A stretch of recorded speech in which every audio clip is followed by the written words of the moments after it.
Linda Jones, first assessor, Dallas Plantation. Laura Reynolds, member of the Rangeley Region Economic Committee. Rebecca Austin, I'm the finance director for the town of Rangeley. Okay, thank you, everybody. And in case you didn't hear that chime, this meeting is being recorded, so please keep that in mind. Next, we'll go to, I see Sarah Davis. Yes, Sarah Davis. I'm the Senior Director of Government Affairs with Consolidated Communications. Good afternoon, Sarah. Thank you for being with us. Next, Thanks looks for me. like Joanne Taylor is here. Joanne Taylor, Assessor Sandy River. Hi, Joanne. Good to see you. Rob? Bob Custer, Senior Vice President, Consumer Products for Consolidated. Good afternoon, sir. Thank you for being here. Daryl Sterling. Good afternoon, everyone. I do the economic development for Rangeley. Good to see you, Daryl. We have a Galaxy S9. That'd be Kerry Keep from Sessa from Rangeley Plantation. Good afternoon, Mr. Keep.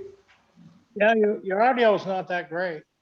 We'll speak as loud as we can, sir. Sounds like you're half a mile from the microphone. Okay. Next, we have, looks like Mark Beauregard from the Rangeley Highlanders here. And a town office, I assume it's Rangeley Plantation Town Office. Is that you, Liz?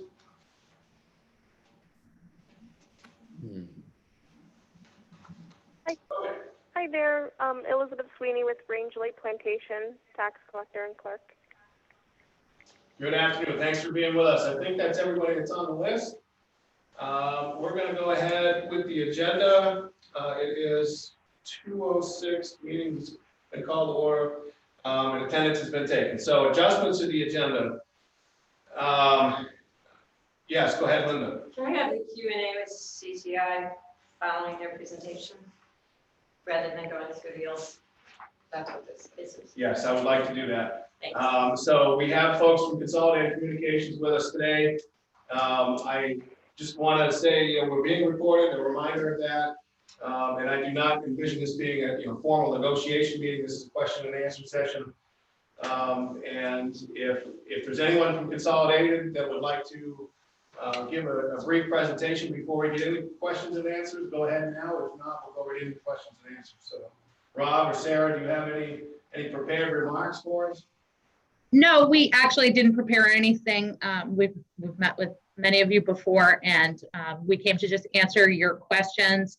Just briefly, I will say that Jeff Nevins, who you usually work with, unexpectedly had a family emergency, so he's not here today. So we will do the best we can, but we knew you all wanted to be on, and we really didn't want to cancel. And we should be able to handle everything, but just an apology for that. Okay. We understand. We appreciate that. We appreciate you being here. So that being known, why don't we go ahead and get into the questions?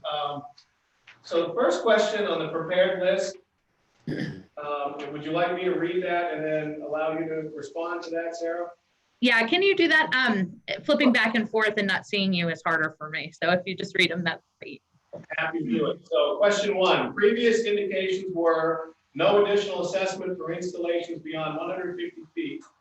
States construction costs are assessed on any drop cable length exceeding 150 feet. Please clarify whether a written guarantee of no additional assessment is possible beyond 150 feet if electric service exists. So that gets a little bit tricky, and I'll tell you why it gets tricky. There's a couple of instances where we found that there will be charges for the end users. So as a general rule, the way we typically term it is we don't charge if there's an existing communications path. We have found a few instances where Class 6 roads, as an example, customers may have a series of telephone poles or utility poles on their property that we don't own. The local utility may own, where there may be a charge for those. So what we've typically or generally done here is mirror what the traditional voice service is in our tariff filings. I can tell you as a general rule, and we would be happy to put this in the agreement, the language that would be suitable for you. If there's an existing communications path for consolidated services, there's no charge, even beyond 150 feet. But if there are mitigating circumstances like no existing communication path, if there is, maybe third-party utility charges that we would be responsible for. The other question that comes up pretty regularly is for buried conduit. So if the customer's installation requires conduit, just to be clear, we do not provide that conduit on private property. We provide the specifications for the end user, and they're responsible for putting the conduit in, and we'll pull through on conduit. 99 times out of 100, if a customer has conduit, generally we can reuse that conduit. But if the conduit didn't exist and it was direct bury as an example, and we couldn't continue to direct bury fiber, there may be an additional charge for that. But I think we can word that to cover the majority of the instances. Okay, any follow-up on that? Laura, go ahead. I just want to make sure I understand the last part of that. You did say if there is a conduit in there, so if we have underground utility right now or underground telephone, you would do that at no cost. We would, yeah. So we would pull that through at no cost, yeah. And again, we do run into situations where customer has conduit, but over the years the conduit's been broken and it can't be used. Where in that case we would have to go to the customer and say, look, it has to be buried because there's ledge here or whatever reason. You're going to have to replace the conduit. Usually the customer's not very happy about that, but that would be a responsibility of the customers once that conduit and suitable path is in. According to National Electrical Code, and again, we can supply you with a spec on that, then we'll pull through that at no cost. Okay. Very good, thank you, Rob. Any other follow-up questions or comments on question 1? No, I do have a question though on the questions. These look like they were the questions from Linda, but I had submitted questions as well. Is this the only one that we're going through? Joey? I sent Jeff both copies, yours and Linda's. We got them both. We have them both. I'm going to defer to you when it comes to those questions. Okay. I have these questions in front of me. Would Fine, everybody thank like to you. answer these 1 through 10? Yes. Yes. And then proceed to the other list? Yes. Is that okay with Sarah and Rob? Yes. It is. And you can ask any other questions. If we don't know, we'll just tell you we don't know. Appreciate it. Okay, we'll go to item 2. What time required? Oh, I got a question. Gary Keith. Oh, sorry, Keith. I'm sorry. Go ahead. Sorry. I have a question about the private lines he was talking about. They're not going to put them on private lines, or they are? What's that? I'm sorry. Repeat that. On the private, some people put their own poles in, run their power lines and pay for the poles and everything, and the telephones on them and everything. If there's only one customer, it's been allowed. And Yep. so if they have telephone lines run on those private lines, would you, string your fiber We would. optics on that?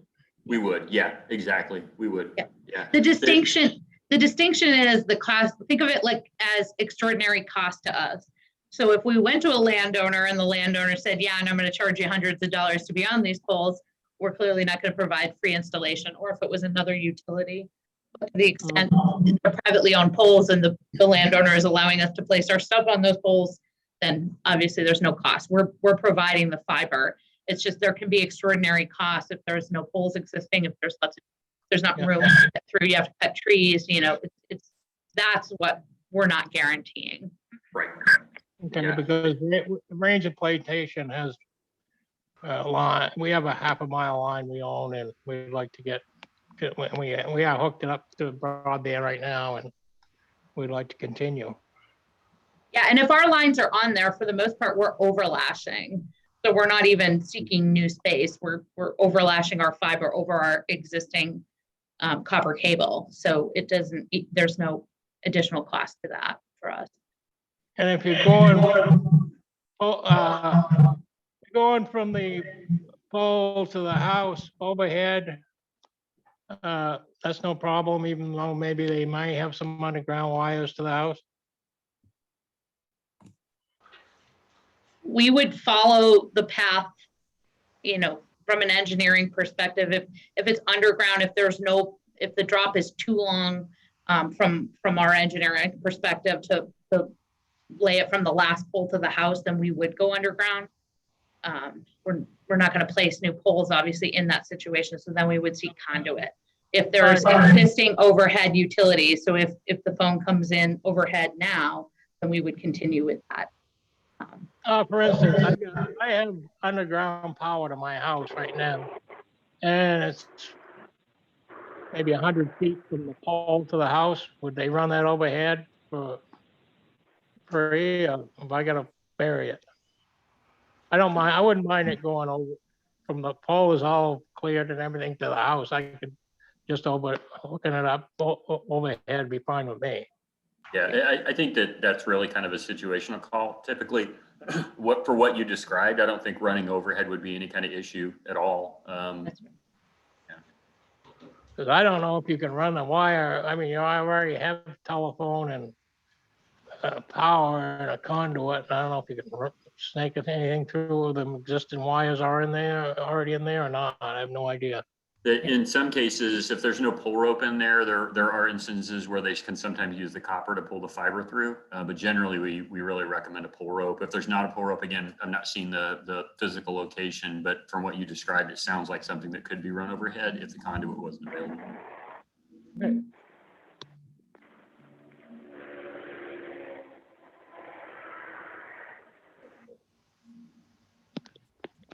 Okay. Thank you. I'm back. I had to turn the volume up to the air conditioning.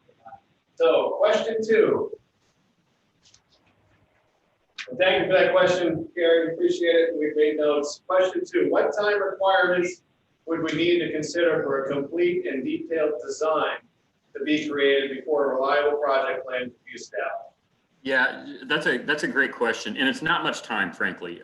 So the designs that we put together for the preliminary estimate are, usually 99% complete. We typically do a final vetting on those to put together the detailed project design. The one asterisk I'll put next to that. So I think we could put a plan together pretty quickly with some pretty detailed area by area deliverables, and then kind of the overall project schedule. The one curveball that you will hear Sarah and I talk about over and over and over again today are materials. So the industry-wide shortages you hear that are crossing manufacturing and every other industry on the planet are affecting telecom as well. We actually are buying or reserving materials into 2022 and 2023 already for these fiber builds. But all materials are at a premium. So it's not just fiber, it's plastic for our enclosures, it's resin for waterproof seals, everything. So we have a pretty good supply of those things, and I think we could put a project plan together fairly quickly once you're ready to see that. But you will find that we're going to have asterisks that say as materials exist.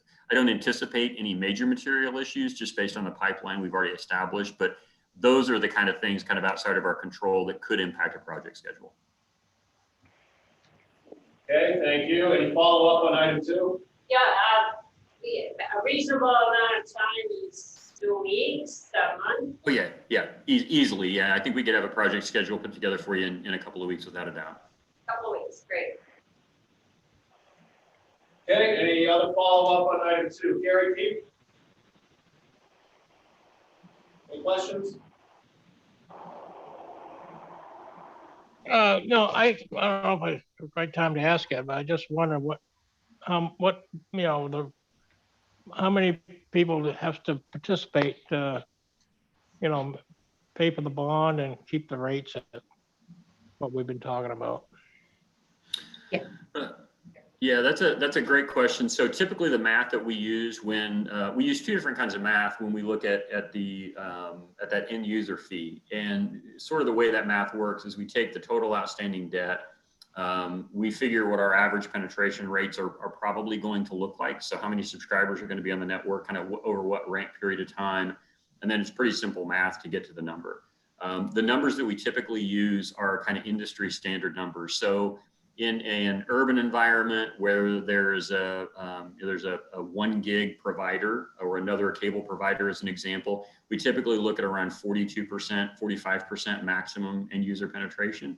In a rural environment where there's not a lot of competition, or it's less sort of looking for equipped competition, So, wireless or a non kind of next generation cable company, we typically look around 50% penetration as a general rule, and we blend those across the entire base to come out with the number.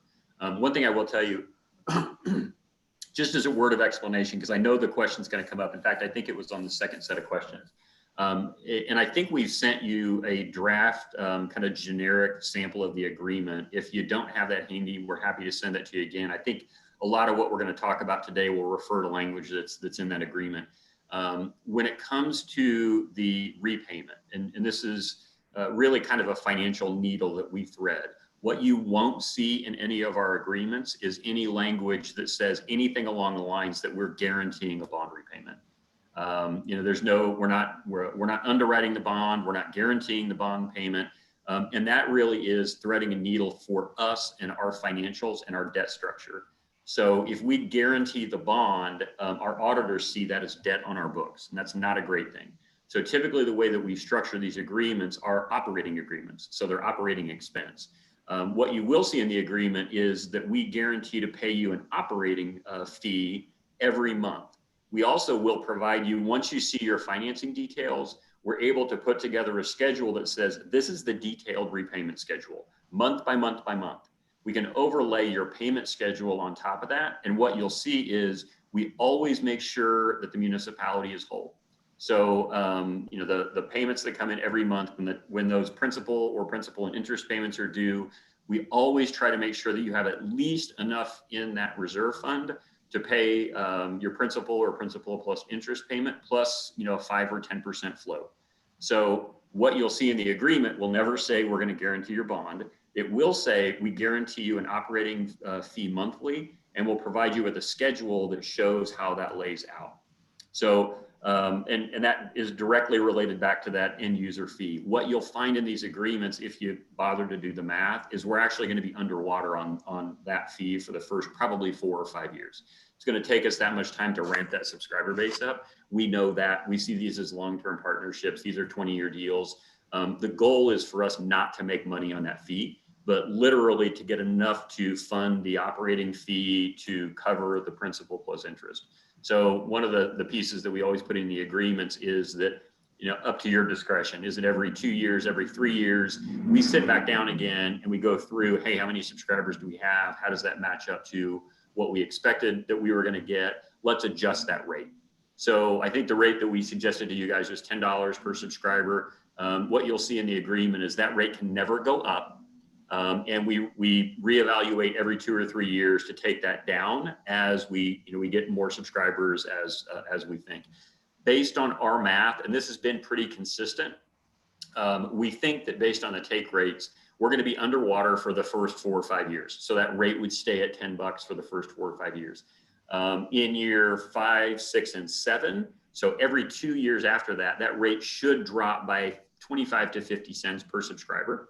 So over time, that rate gets lower and lower and lower to where you get to the end of the bond, starting at a $10 rate, you end up in year 15, 16 at, it's a $6, $6.50 something on the bill. So it continues to go down.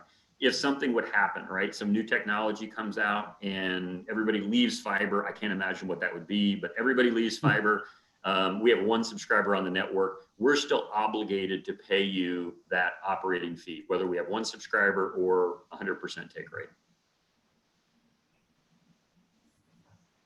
So probably more than you asked on the question, but I wanted to preempt a couple on the others while we were on the topic. I'm going to come up at some point. Very good. Thank you, Rob. Anything else on item, I believe, number 2 before we move on? Yes, when he says 50%, 50% of what? I don't know. Is it the 50% of the dwellings, 50% who's hooked up now? It's 50% of the total locations that are passed. So if it's, it's 1,000 locations passed, and that's business and residential, we would expect that after 3 to 5 years, we would have half of those in a less than competitive environment. Now that number will move around, and there's all kinds of industry stats around how many people actually buy internet access. I tell you, in COVID times and with more people working and schooling from home, that number continues to grow every year. can we get those numbers, what they are right now? Yeah, I can. So there's a whole bunch of industry numbers that will float around, but I can tell you that as a general rule, in an urban environment with at least one other 1 gig provider, it's typically so generally the way the world looks at it is that 85% of the 85% of residential subscribers are going to buy. I'm sorry, 85% of residential dwellings will purchase an internet connection. So if you have 100 homes on a block, 85 of those are going to buy internet. Of the remaining 15%, about 7.5% are going to be vacant homes. And the other 7.5% just don't have need for internet, or it's affordability or something like that. I've seen some non-official industry stats that haven't been published yet that say that number is more like 90% right now. But the general basis in the industry is around 85%. So if you think about two providers being in the market with functionally equivalent products, two 1 gig providers, one fiber to the home, one cable company, they're going to take that 85% and they're going to split it about in half. So each one's going to get somewhere around 42 to 45%. In a more rural environment where you've got one 1 gig provider and no other functionally equivalent cable 1 gig provider, so it's satellite, it's wireless, it's your Verizon and AT&T MiFis. There are people that are going to buy those for whatever reason, even though fiber is available. That's why we take that 40% and move it up to a 50 or 55%, because that remaining population that buys internet is going to go with a Viasat or some kind of wireless connection. Were you asking for the numbers in the town, like the base that we're projecting the 50% on? I'm asking what the numbers are right now, the percentage they have hooked up to the internet that they pass and are able to hook up to it right now for this area. Oh, yeah, I believe Jeff has presented that. If he hasn't, we can give you what our take rate is currently on DSL. Yeah, we're happy to give you that. Yeah, I don't know that off the top of my head. I'm sorry, I misunderstood your question. Are they continuing to hook up as people are trying to get hooked up? I've heard they've been denied getting hooked up to it, even though it's going by their house. So in some instances, our equipment is full, and so customers will be denied access to our DSL equipment until we do an upgrade and expand the ports available to those customers. That does happen. So is that what's happening now here? Or? I don't know the specifics. I'd have to look. The answer is yes. Yeah. That would tell me maybe more people would be hooked up if they could. Give us a better idea who would hook up if this does come to pass. I just want to, from our point of view, from the town, the take rate is for consolidated determination of that $10 fee. If I heard you correctly, you said that $10 fee will not go up. It Correct. will go down in the next few years, no matter if the take rate was 0% or 100%. Is that? Correct. That is correct. Yep. So from our point of view, the $10 is going to be there for the end users unless we can figure out another way to pay the $10, or we hit 4 years, we renegotiate, and the number goes down. Correct. Right. So okay, that's it. Very good. And when you refer to that renegotiation, really the way that we've typically done that is less of a negotiation and more of us saying, here's how many subscribers we thought we were going to get. Here's how many we have. We go back and do the math again. If that number is above $10, the rate stays at 10. If the number goes down, we ratchet it down. Because again, we don't want to make a profit on that. We want to use that to fund the operating costs. Thank you. Very good. Thank you very much. Yeah, and let me just say, to be clear, because Rob probably knows this a little less than I do, but places like Rangeley that are seasonal, right, that have different populations, we look at that average over the year. So obviously in July you have this many people, and in December you have a different number of people. So it's not a point in time. It's what we've had over the entire course of the year. Okay, thank you. We're going to move on now. I think we're at number 3. is the projected cost firm, or would that be determined after a detailed engineering design and reliable project plan is established? Yeah, I would tell you the number that we gave you in the presentation is firm. It's not going to change. The only thing that would change that is if there would be a substantial delay in funding access, as an example. The cost of materials is going to continue to go up. So it's kind of like building a house, right? There's no cheaper time to build a house than right now. The costs are solid right now. If we wait a year, then we may have to go back and reevaluate those. Okay, very good. Any follow-up on that? Okay, seeing none, we'll go to number 4. Would Consolidated consider capping increases to the service fee at no more than the national annual cost of living in this? Yeah, there is one question about that's an additional, there's a $10 fee, but then there's the fee that you just get, the end user pays. So they were quoted some numbers at the back of the presentation that you put together for what 50 over 50 would cost right now.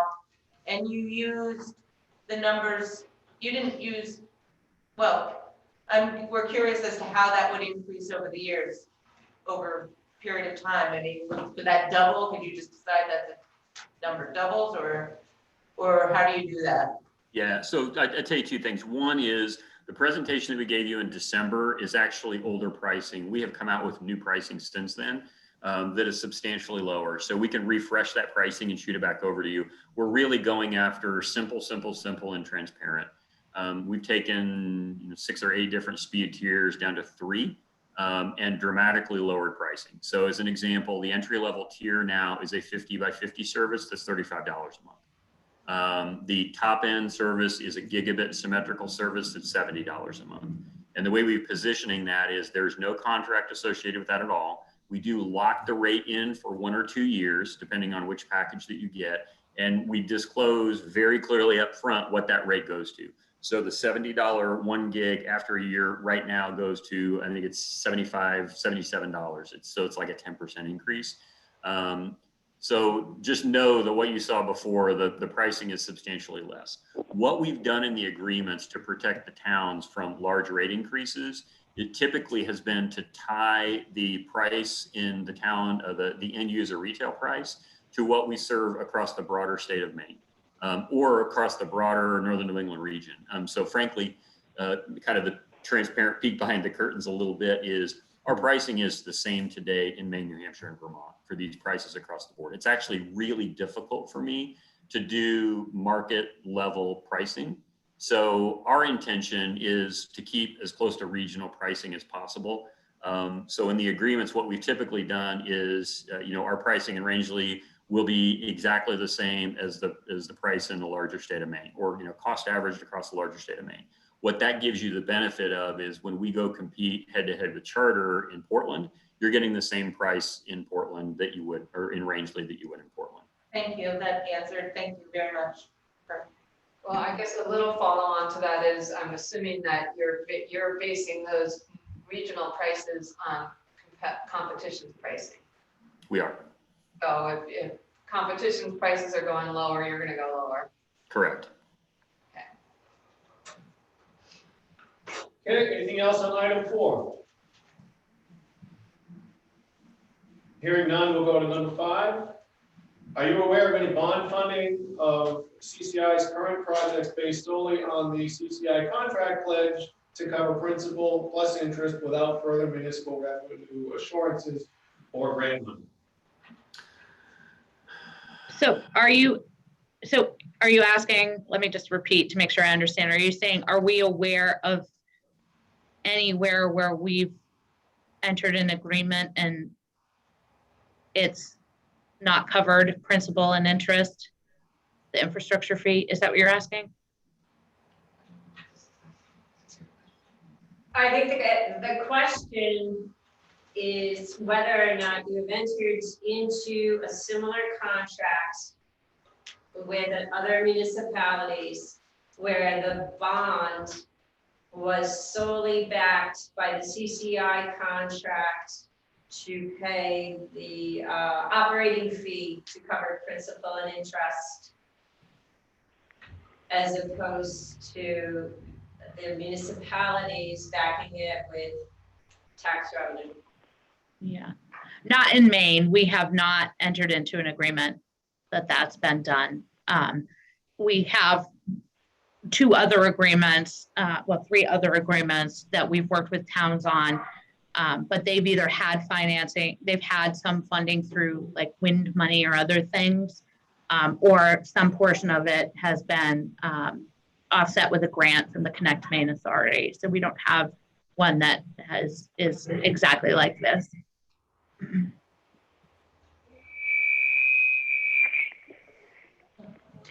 Okay, any follow-up on that question?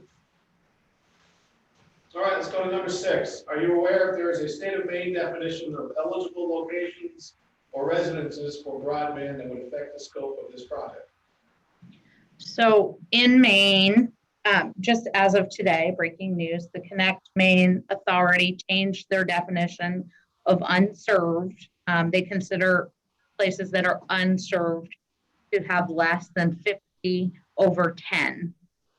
So to be eligible for Connect Maine funding, you would need to have less than 50 over 10. But that isn't relevant to the conversation if you're not seeking funding from the Connect Maine Authority. The Does that help? question was more specific to what defines a residence, because we have a lot of camps, trailers, off-grid properties, and I presume by the language in your contract that you've presented as a sample that you would provide service to every resident. Is there a legal definition that would give us the scope? Would anybody be excluded? Are there instances where it's not considered a residence? No.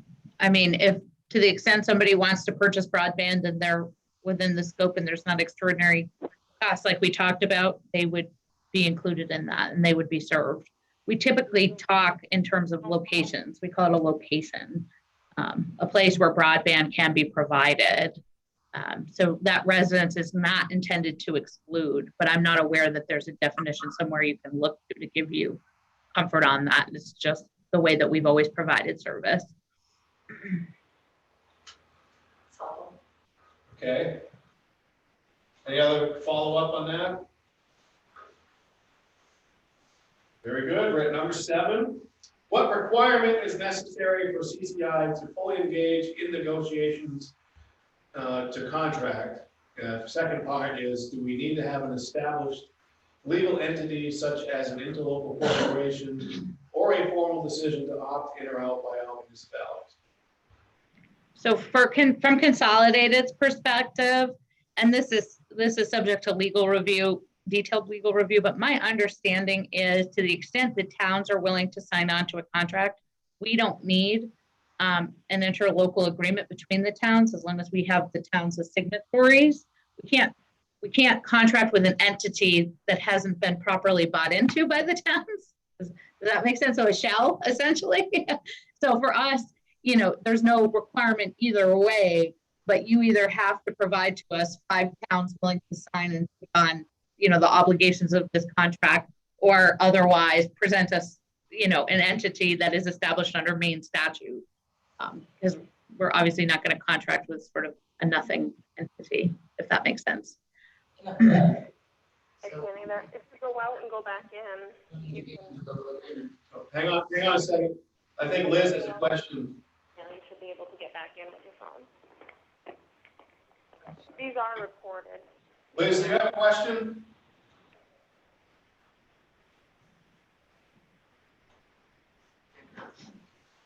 Okay, sorry about that. I thought Liz was trying to get a question answered. Okay, let's follow up on this. So, Sorry, Joe, my connection was lost. I just had to get back in. I didn't have a question. Thank you. okay, thanks, Liz. So we satisfied with the answer to 7, or is there any more discussion? Okay. We're doing good, folks. So we're at number 8.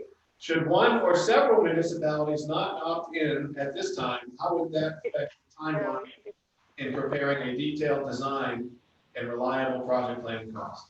Yeah, I think that's until we know exactly where we're going to build, it's really difficult, as you can probably imagine, to lock in a detailed network design and detailed timeline. So I think based on what we know right now, we could lock into a time frame fairly quickly.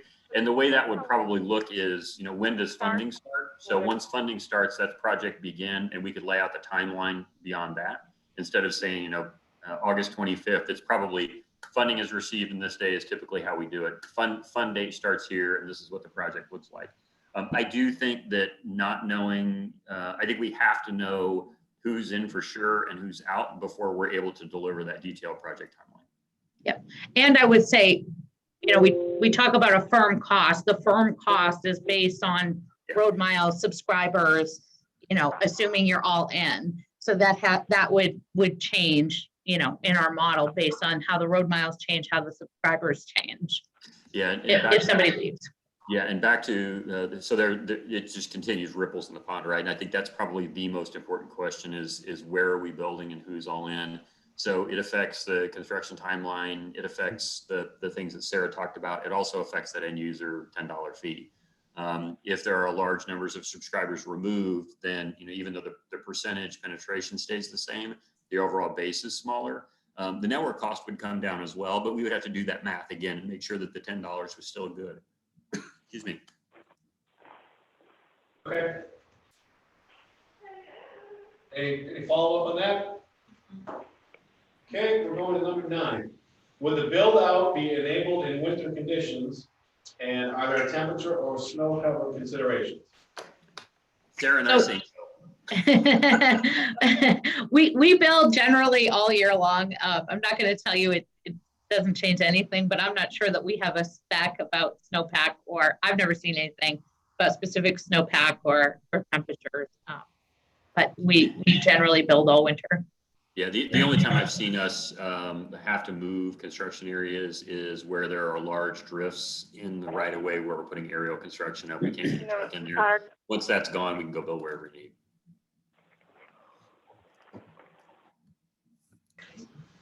Okay.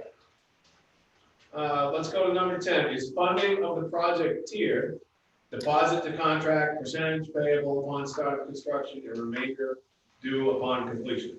Yeah, so what you'll see in the generic agreement is 50% of the project up front, because most of the project cost is acquiring fiber, acquiring electronics, that's all up front. We generally look at 50% up front, 25% on 50% project completion, and 25% on total project completion. The way that's defined in the agreements, and we're really flexible about this, but the way it's defined in the agreement is you think about a fiber build. There are really kind of 4 basic phases. The first is we put the fiber up on the poles. The second is we place the electronics and splice all the fiber. The third is we test, and then we go live, right? So those are the 4 phases of the project at a high level. And a lot of times those 4 phases are going on simultaneously in different areas. We typically define the 50% completion mark when all the fiber is up on the poles. From a time perspective, it takes us about as long to splice the fiber and place the electronics and test everything as it does to place the fiber. So that's kind of an easy break point. Now, that being said, we are really flexible with this. So if you have some unique funding, we've run into some unique funding opportunities where the way the dollars shook out, it was a third, right? If there's something that changes in the circumstance, this is an area we can be pretty flexible on. Okay. Any questions from Rangeley Plantation? Any questions from anybody else in the audience? Daryl, do you have any questions? No, I'm all set. I'm just curious more on the different elements of the bond funding. And, and I already know that we could supplement down the road with some other funding, American Rescue Plan or grants that offset some of the user cost, but that's down the road, so. Okay. Joanne, do you have any questions before we get into the second set of questions? Okay, very good. At this point, I'm going to allow you, Kate, to read the next Okay. section. So, my first one, I believe we've already answered. It was about the bond assurance, and I think you mentioned in your wording, you would not guarantee the bond payment, but you would guarantee an operating, fee. The one thing we were looking at was bond insurance, for the municipality, and we were wondering if that could be potentially an operating cost in addition to the fees and interests that you've already said you would cover. Yeah, it's a great question. That's a new one, and we've done a lot of these, and that's a brand new question for me. So I think the general answer would be we would be very willing to look at that. I would like to see what the cost of that is, and kind of how the mechanics of that work, because that's something brand new for me. In regards to legal fees, that we'll cover legal fees for bond counsel. Thank you. Any other questions on that? I'm going off to number 2. Okay. So for us, the bankruptcy question is a big one, you know, gives us a little nervousness. So what would happen in the case, can you just review what would happen if you were to go bankrupt and how that would work, and how that would be, we would be covered or would we not be covered? Yeah, that's a great question. It actually links to number 3 as well. And again, I'll refer back to the generic agreement. Probably when you look at that generic agreement, you're really going to see 2 agreements in one. The first agreement really is the network construction agreement and talks about insurance requirements for us and all those kind of things. That's maybe 3 or 4 pages. The bulk of that agreement is the operating agreement, and the bulk of that operating agreement talks about breakup. You know, what's cause for termination, what happens in the event of termination, how we decouple the networks, all those types of things. So there's quite a bit of data in there. So the kind of the broader sense covering kind of both 2 and 3 at the same time.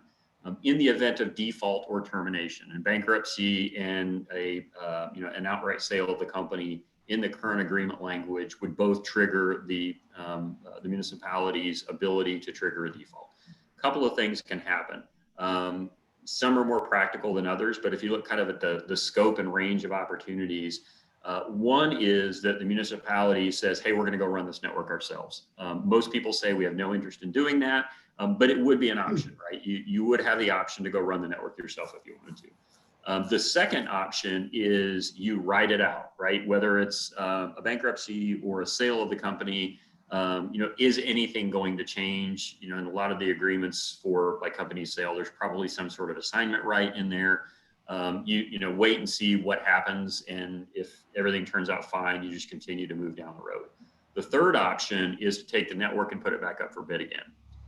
In our experience, and I don't know if you've had this experience or not, but in our experience, most of these town municipal networks, when they go out for bid, have generally multiple bidders. There are people that stand in line waiting for these things to try to go after them. So if there was a default or termination, you'd have a range of options. Probably, again, taking my CCI hat off, the most practical application in the event of default is the town would go post this network for somebody to come in and operate this asset on behalf of the town. You would probably negotiate some form of arrangement where that entity is going to pay you some amount of money that's going to offset your principal plus interest. And you get a third party ISP, and you probably can name 2 or 3 off the top of your head that would come in there and operate the asset for you. Those are the range of options. The one thing you will see if you read the agreement, though, is, and I always caution towns, again, this is without my CCI hat on, the term default is really important in any agreement, and it's super important in this agreement. In the current agreement language, when the town or municipality declares default, certain things happen. So I think you'd want to have a really careful review with legal counsel about what default means and what it means to say we declare that you're in default of the agreement, because there are certain things that we stop doing when default is declared. So I tell you, go back and read that. If you don't have a copy, we'll send another one to you. But I think, really 3 outcomes, right? One is the town runs the network themselves. 2 is they just write it out. Don't declare default, but write out any unusual business event. Or 3rd, they declare default and rebid the network and have somebody else come in and operate it. Okay, so we're assuming and I hope this would be true, that you wouldn't go bankrupt or sell the company in the 12 to 24 month period while you're building the network, right? Because you could be halfway through and we've got nothing. Yeah, exactly. Yeah, I think the way you think about that really is there's a couple of protections in the agreement. The first is the one we just talked about, is how are you distributing those funds? The maximum exposure for the town is after you've given that first initial construction payment and before anything is built. That's the maximum exposure period. So if you think about, what is it, 3.7 or $8 million, and if it's 50%, your maximum exposure is going to be what, 1.7 million, something along those lines, for that whatever period of time. There are penalties in the agreement that say if you don't build the network within the reasonable time period, and those time periods are defined, then you can hold us liable, and there's a cure period there. But that's I would say those are two protections in the agreement in that place where you have the maximum exposure. First payment's been made, nothing's constructed. You can start hitting us for daily penalties for those construction activities not being completed. Okay, thank you. Anybody else have any more questions till I move on? Because he answered my first question was on the bankruptcy, and then the second was sale, which were both answered. Service level agreements, I think you just said there's liability about timing on that. All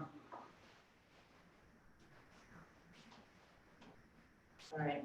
So my question number 5 was at the end of 20 years, and we just wanted to review again how that works. So at the end of 20 years, the municipalities would own the network. Well, if we didn't want to sell it, we didn't need this technology anymore. There's some great technology out there that doesn't require this. Are we responsible for the equipment on the lines? So that's to be determined. At the end of the 20-year agreement, I think you have the same 3 options you have in the event of default plus one more. Option number 1 would be the town runs the network. You do this on your own. Option number 2 is you've been happy with our performance for 20 years. And I think this is probably the most common or the most reasonable path, is the town's happy with us. We just renegotiate the agreement. Now the debt service is retired. There's still an operating agreement fee there, and the town now has a profit center. So this is a revenue generator in 20 years potentially for the town. No, I'm sorry. I guess I was thinking, like, would we be required to remove the poles, like the fiber itself off the telephone pole? Well, I don't know that you would need to be required to remove them. I think we would need to negotiate a different agreement in 20 years. So at the end of 20 years, you'll have fiber, the town will have fiber on a pole. And you can do a handful of things with that. We can extend the existing agreement, and we continue to continue business. You could farm that out again and issue another RFP, and somebody else could take responsibility for that fiber. Or you could just offer to sell it outright to us. Those are all ranges of opportunity. I will tell you that the way the current rule works, and I hesitate to project 20 years in the future, but if that kind of transition would happen today, somebody's going to have to be responsible for the pole fees for that fiber. So if you would continue with us, we would continue to be responsible for the pole fees. If you would renegotiate with another internet service provider, they would be responsible for the pole fees, and they would have to have pole attachment agreements and all that. So that's a consideration 20 years down the road. Do pole attachments exist in 20 years? I don't know, but they do today. Okay. I think Joanne had her hand raised. Joanne, do you have a question? My question was in regard to pole fees. At the end of the 20 years, could you potentially charge us to have our fiber on your poles? Yes. And I think you answered that. We would prefer not to do that. I'll tell you now. So I'm going to still be here in 20 years, and I want to renegotiate the agreement, and I want to continue providing service. All right, so unless there's any more questions? Okay. Don't the poles belong to CMP? No, we jointly own the poles with CMP. You pay us, and you pay, if you're an attacher, you pay us and you pay CMP. They're joint owned.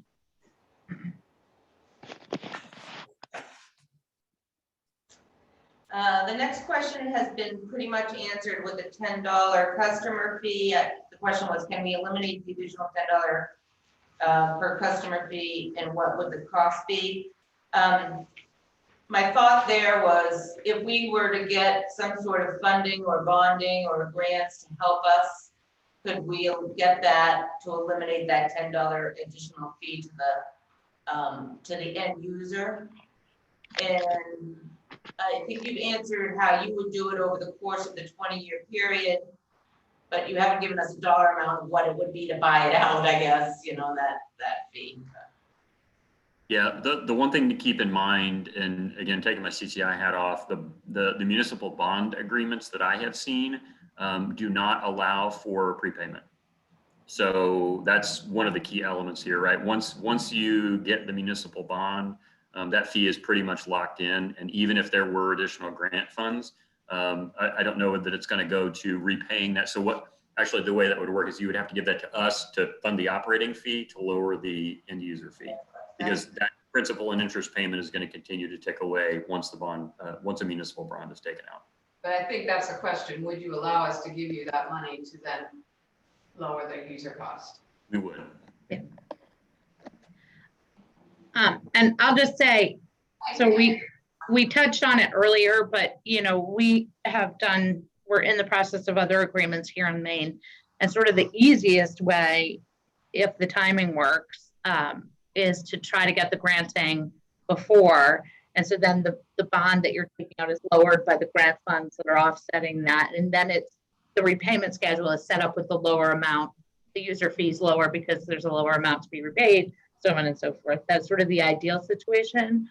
Also, depending on the grant and funding, I get nervous that the way the money comes down, if you're already in a contract, you're already going to do it anyway in their minds, that you're maybe not as desirable as a project. So just something to keep in mind.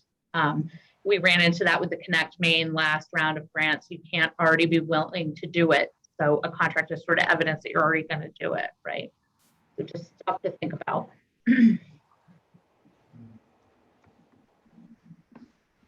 The next question is, what is your recommendation for a town project manager? So when you are working with the municipalities, what you want a small project management team, I would assume, on the municipality side to work with.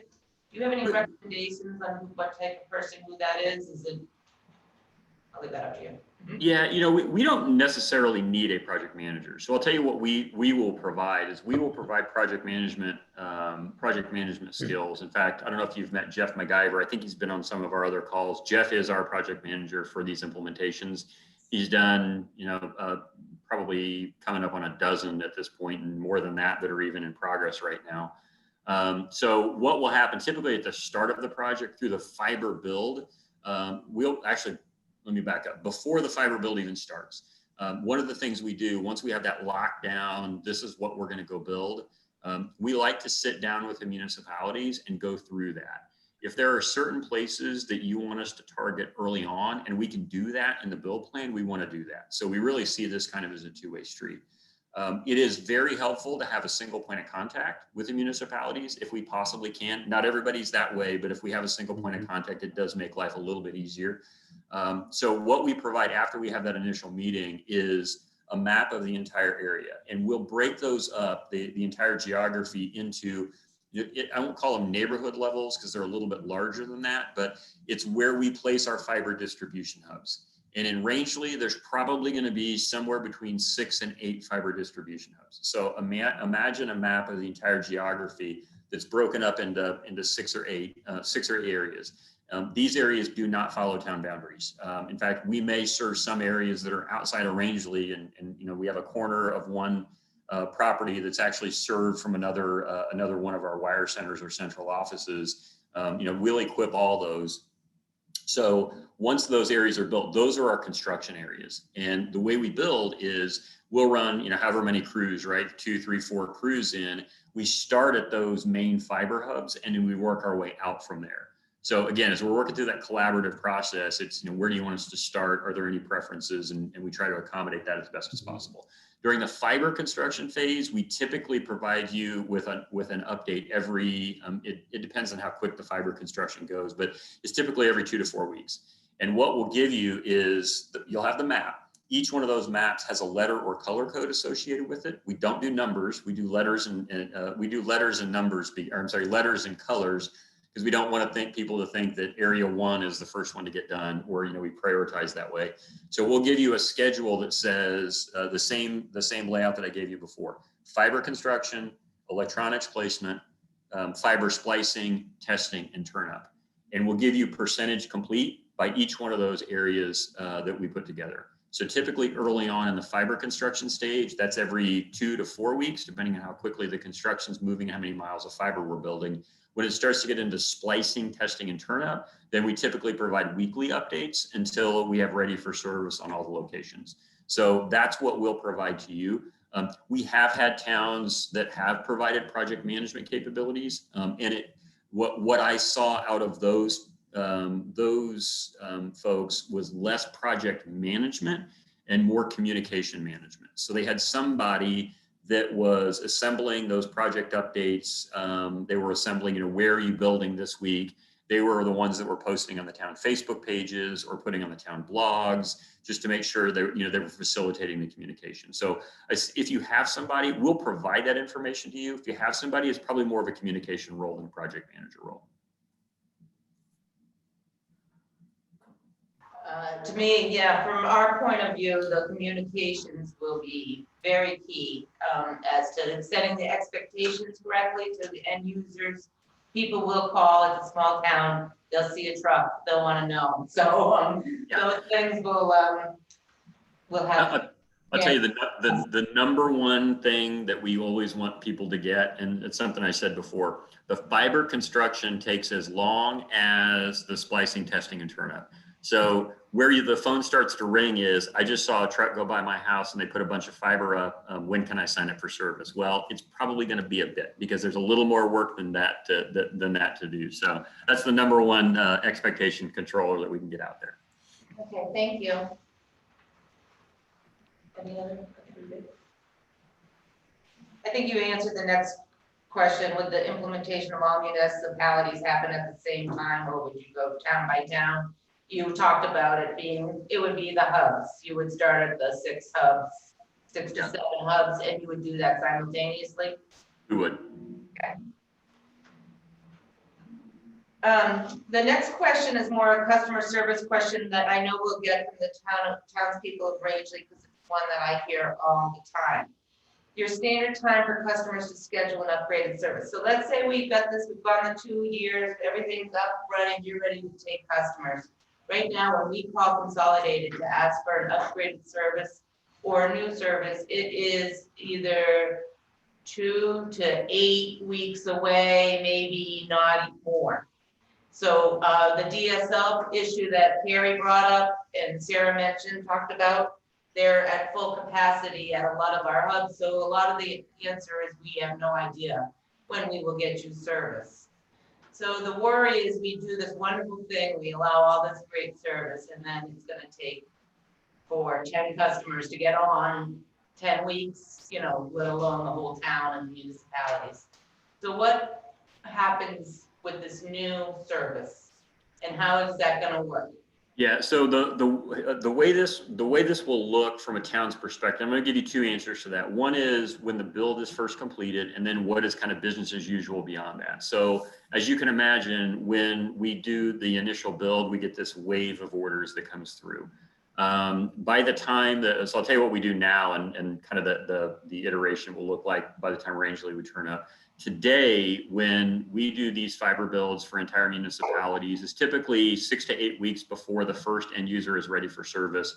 We turn up a town-specific website. So if you go to, I'll give you a live one right now, consolidated.com/Brattleboro for Brattleboro, Vermont. We just turned Brattleboro up not long ago. You're going to see a town-specific website that shows you exactly where we're at in each phase of construction. We also give people the ability to put in their information, their contact information. So today, what we're doing is sending out over email construction updates, and we let them know when service is available. We typically ask that customers not call in when they pre-sign up today. We want to call them. That way, you know, what we try to do is we've got 15 customers on Maple Street. We can arrange all of the outside work to be done at the same time, and we minimize the amount of time we're doing inside work, so the installations go faster. So by the time Rangeley turns up, though, we're actually in the process of about a month away from automating that entire process, where when a customer pre-signs up for service, we're going to drop them an email saying, hey, good news, service is available. They click on a link, it takes them in, they can, you know, online do the order all by themselves, or they can call a customer service agent, and that order process kicks off. Today, our fiber installation intervals are 5 business days. By the first part of July, we're going to be at 3 business days, and we're committed to keeping that. So typically what we see on the first installations, with like waves, large waves coming in, those fiber build areas, those color coded areas, those 6 or 7 that we talked about, we stage those out so that they go one after another. So we're not getting the entire municipality in at once. You know, we stage 300 people, then another 300, then another 300, and bring those through typically 1 week, 1 week, 1 week, 1 week. So we don't get that large influx of orders. But standard interval on fiber right now is 5 business days, and in a month it'll be 3 business days.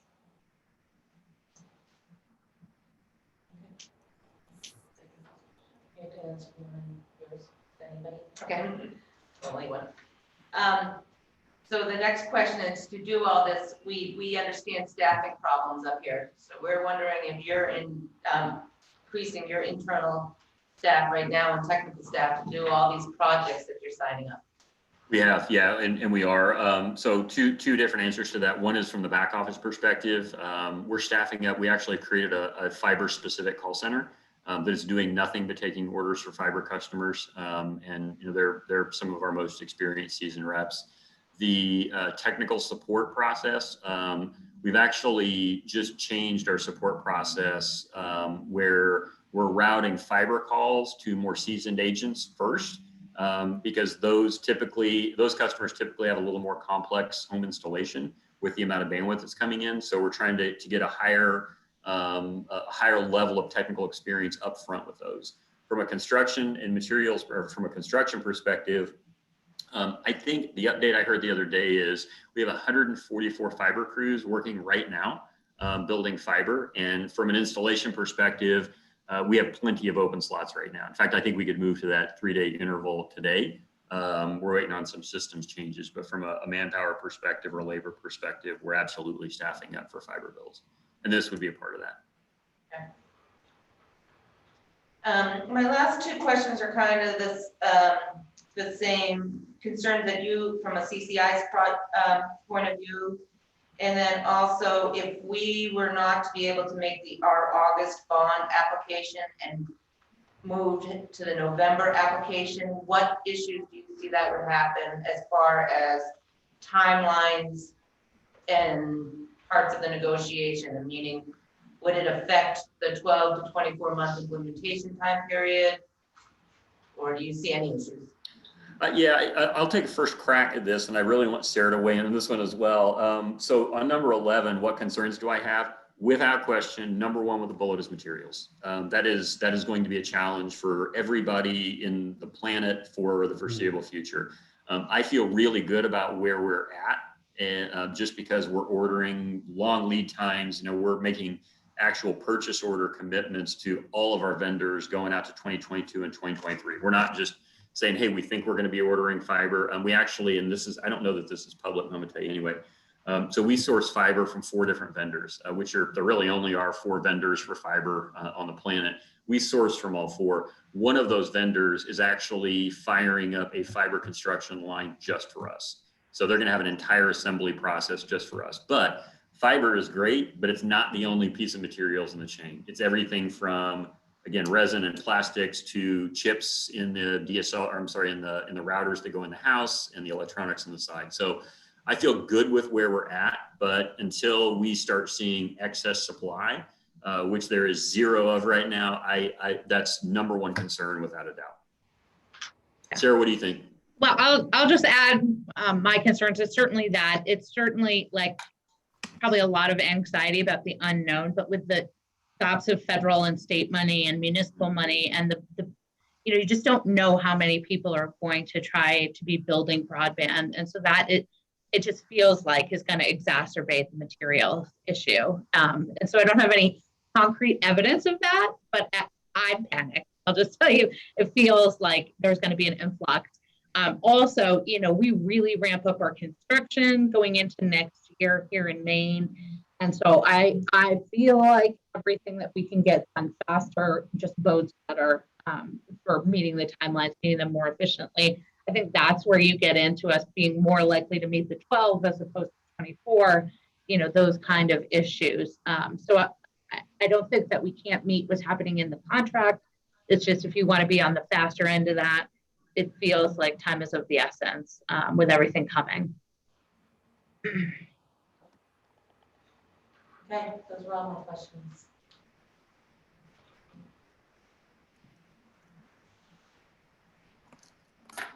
Okay, those are all the questions that Kate had. Does anybody have any follow-up on those questions? Yeah, I do. Can you hear me now? You can, go ahead. I might have missed it. Maybe somebody already asked the question, but I lost my internet for 15 minutes or so. Anyway, if we do manage to get a grant, how would that affect the bond and what we have to have for a bond and the rates, and or would you even need them if you get a grant? Would you even need to have these towns be involved? Yeah, so from the granting perspective, and I did talk about it a little bit, so it must have been when you were off, but so we're doing deals with other communities and similar things have happened. We've been able to get a grant. And so that has been one of two things, which is you get enough and it completely eliminates the obligation on the side of the town, and we just go ahead with the grant funding in partnership with the town and build the network and have a nice day, which is probably ideal, right? You don't have to talk about this anymore. The other alternative is you get grant funding, but it's not quite exactly your contribution or what's needed for that contribution. And then we just put that into our model. That lowers obviously the amount you have to borrow, that lowers the bond payments that are required, and then lowers the user fee that's required of the end users. So you basically update the model with the different amount of funding that's required up front, and that changes it. But without knowing the numbers, you can't talk about exactly how that works. But I think it's a good idea to pursue it. There's a lot of money out there, and communities, in my opinion, seem to be in the driver's seat. So,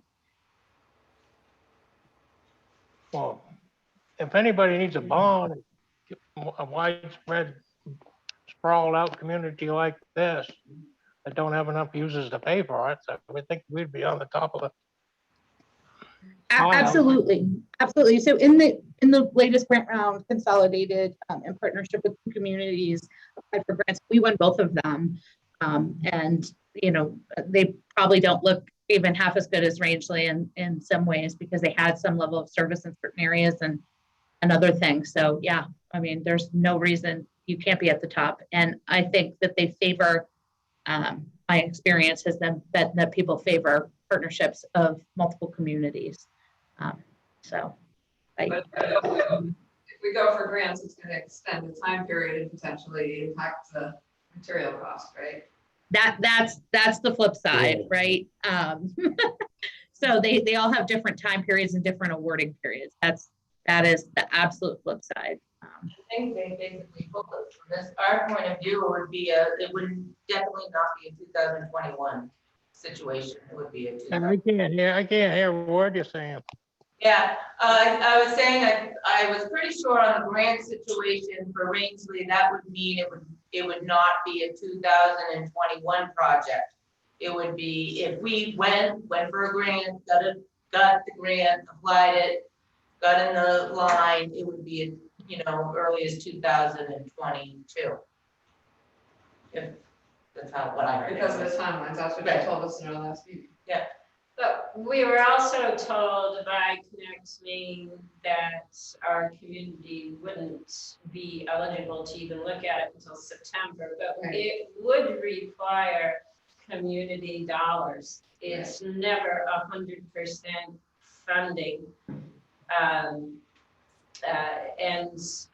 they wouldn't look favorably if we had gotten further down the road. So it would be a small percentage of the total amount that we're looking at.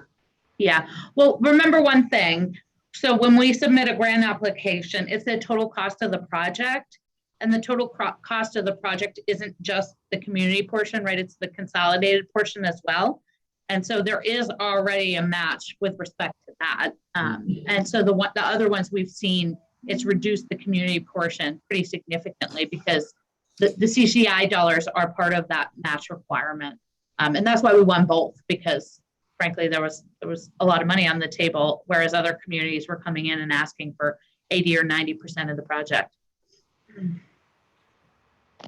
No, I suspect you probably have to pay at least matching grant funds, but when it's half price, that makes it look a lot more affordable. Yeah. I don't see how that's why we're going through this process, because nobody can afford to do it. Well, that grant makes it look very good. That's right. That's right. It is. But yeah, I mean, that's everything you're sacrificing. I mean, there's still legislation pending to ramp up a new agency in the state. I mean, it's all just going to take time, unfortunately. So that's the balance, right? The lower financial obligation versus how quickly you want it done. I have a question, Sarah. I'll try to be quick about it. Can you describe a scenario where you've worked? You mentioned hope, but can you describe what the process looks like when you work with the community on a Connect Maine grant? Have you done that? Have you worked with the community to help them with a Connect Maine grant?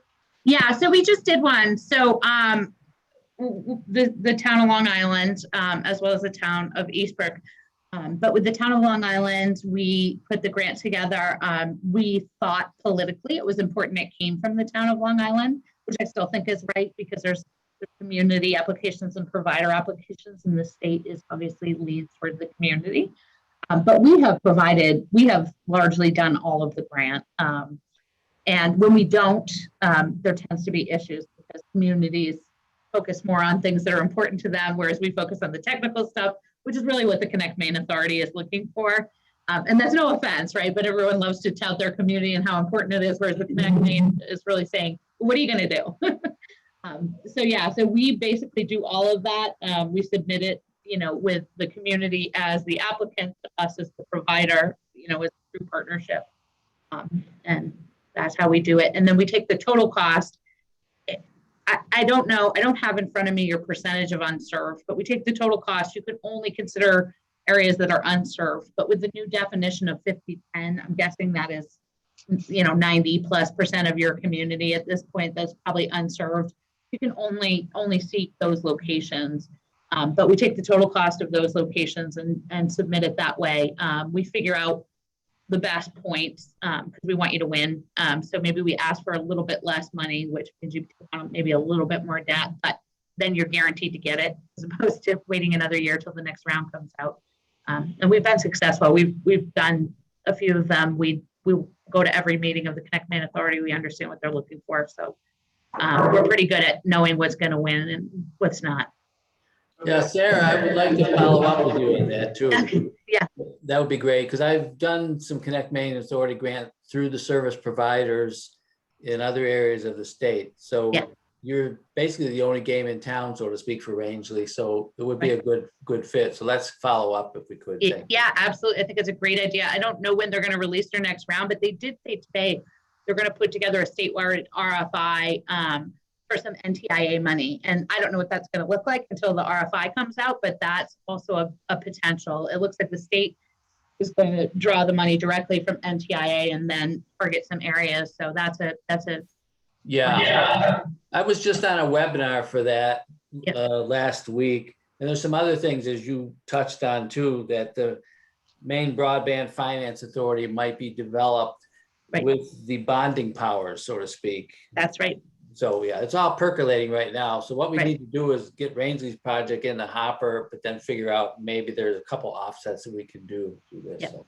Yeah, and I'm sitting on the working group. There's about 6 or Mhm. 7 of us on the working group for the Broadband Connectivity Authority to make sure that it's really focused and really getting broadband to areas that are needed. So certainly Excellent. keep an eye on that. Okay, any other questions? Rebecca? Carrie, Keith, or Liz, any questions? Yeah, I'm just wondering if they're gonna get us that information about what percentage is hooked up now that goes by, whatever is available. Yeah. We can do that for sure. Let me tell you this. So if I have in my email what Jeff did for you before, I'll send it immediately. If not, like I said, he had an emergency, so it may take a day or two, but I will get that right over to you. Do remember, as Rob indicated, a DSL percentage is telling, but because of sort of the issues with people not able to order because our equipment's at capacity, those are different. I think Rob can tell you the percentages he's using are pretty tried and true. The only impact he does not account for, which is where you need the local knowledge, is the seasonality of that. Because obviously you don't model out the seasonality of each community when you figure out those take rates. It's sort of more of an average. So That's what we got now. It's either that or nothing. We didn't have anything before, so. yeah. No, I will definitely get that to you. And I think in a place like Rangeley, the DSL take rates are more telling because there's not a lot of competition. And I should say the greater Rangeley area, when I say Rangeley, I mean the plantations as well. But there's not a lot of competition. So those are probably closer to what you see.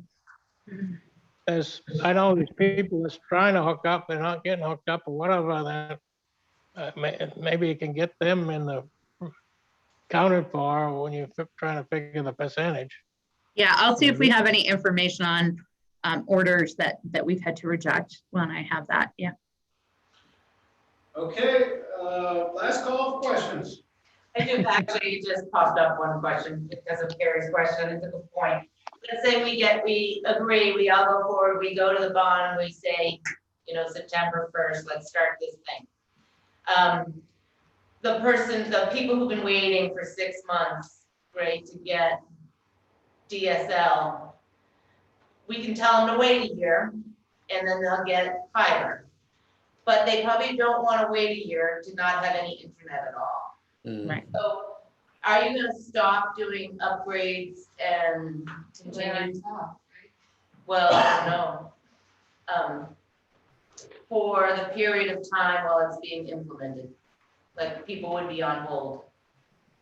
So we're not stopping as a result of any fiber builds.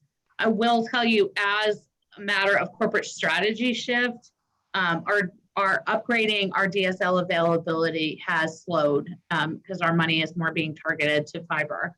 So it's not a situation where we'll be like, oh, well, Rangeley ordered fiber, so we're done here. But in general, our upgrades have slowed down because of our shift to focus on fiber and building more fiber. We believe that's what consumers want. So. Okay, all set, Laura? All right, I think we've covered a lot of ground today. I want to thank Sarah and Rob both for coming. It's been very, very helpful to all of us. We appreciate your time today, and we'll be in touch with you folks undoubtedly in the weeks to come. So unless there's anything else, we're going to move on to the agenda. Thank you both. Wonderful. Thank you. Bye-bye now. Okay, so that was item 4A. Now we're going to go back up to 3A. I think, do you have any updates on that, or you want to postpone until? Well, no, I mean, just listening to that conversation, I mean, the bond bank, as everyone knows, has a more, typically has a better interest rate, and right now, they do have a better interest rate than anybody else. But listening to that conversation today, we all know the bond bank, you cannot pay it off early, and you're requesting the entire amount. So it's all, I guess, what the towns want to do. It's 50% up front. I think you said it's broken up into sections. So, I mean, I guess we gotta look at that too, because do we wanna do a bond, get the entire amount, or do we wanna look at, something like a construction loan? Well, if you looked at our construction loan, where we went through a bank, our rates are historically low as it is. And it might afford us the ability to look for grants in the interim. So if you had a, 50% start cost, we wouldn't have to get that full amount. We could do it in stages and apply for grants because it is an emergent situation. And because we are one of the first, if we were to move on this quickly to apply for a bond through the main bond bank for this type of agreement. So we might have a little more flexibility if we look at, if it's a 0.5% or even 1%, if we were able to get grant funding or pay it off sooner, we would save at the end. So I feel like both Sarah and I forget Peggy said that if you're already have made the deal, or you've already gotten the money, even if it's only part of it, they're not gonna give you. They're not gonna look at us. They're not gonna look at us. No. We're not gonna get a grant unless we wait to commit to the project. I'm sorry, I don't know why we would even be. It's $10 per user, and he just said the price is $35. That's so much cheaper than, we can't, we're paying 18 times that for a service that doesn't work. And to hold off To hold off anything for a day just seems silly. I know, but if we can't get our interlocal agreement, if we can't get all the plantations on board and make that August deadline, perhaps going to a commercial bank might be an option we can look at rather than saying, all right, we missed August 2nd. Now we have to wait until February to apply, late February, early March for a June payout. It's 50 to 16 weeks to issue. Yeah, You apply in August, you get your money in November. And I think that it's exactly right, and that segues into the next question, which is the review of the timeline. And that's really, are we gonna be able to make it up front, or is it gonna be something that happens in the spring? Is there something else we should look at that adds up in the spring, grant funding, bank funding? So. One of the options that our chairs had mentioned, asked if a local bank would be interested in funding this because it is in their interest to see this developed. There's a very good chance. Can we look at it? That is an interesting question.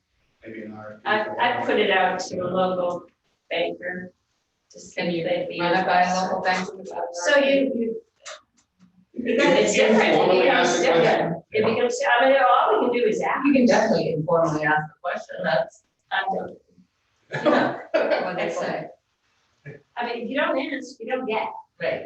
So, yeah, I think we have, a couple of options here. I was thrilled to hear that they are capping their fees. I knew Connect Lane was gonna go to the higher rate, but they're also looking to establish competitive rates for all the rural areas. Who's they?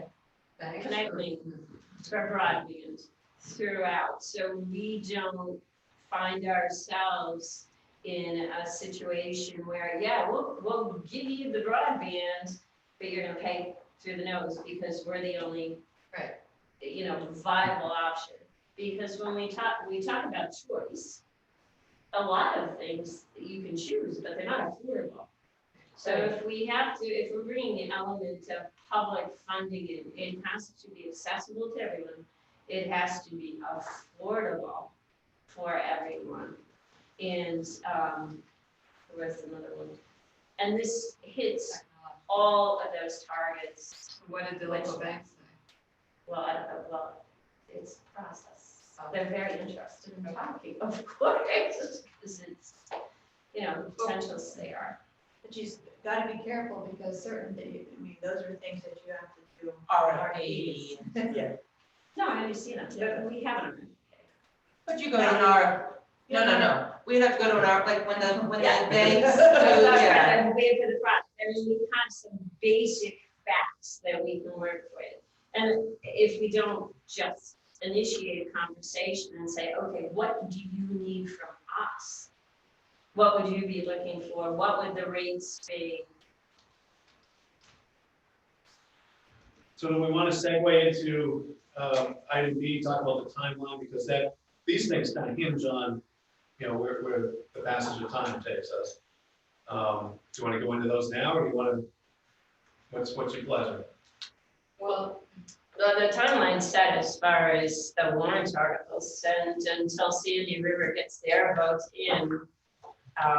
Unless we don't do the interlocal and do what Consolidated said, which is just have everyone sign the contract. Yeah. That's what I want to do. Right? They said they don't need an interlocal agreement, that they're happy if they have 5 different people sign it. But I understood it to be that they could begin to negotiate and let us get our act together. What does that mean? That they were expecting an agreement. That's not what I understood. No, they basically said they were capable of signing end user agreement, an agreement to either an interlocal agreement if it was An entity? already registered with the state of Maine, or the 4 municipalities, because they're legitimate. They wouldn't do, Kate's house, it couldn't be a signature, right? But the 4 municipalities they could negotiate with, or they can negotiate with the interlocal agreement. It didn't make a difference to them. Right. That's what she said. So if we could sign, if each of the municipalities could agree on what we feel is a fair allocation of cost and have that put into the agreement with Consolidated, could all 4 of us sign that document and move forward? That's my understanding from what she said. Because that sounds like it could be doable, Right. as opposed to all these discussions about interlocal and. And again, the cost is just the case if they did not pay back the bonds, right? Just your portion of the bond that is going to be paid back anyway. There is no cost per se. Theoretically, there's no cost as long as they hold up their end. But if we could agree on the allocations among the municipalities, Right. because the allocations that have been presented by CCI as potential allocations, I don't think are particularly fair to the plantations.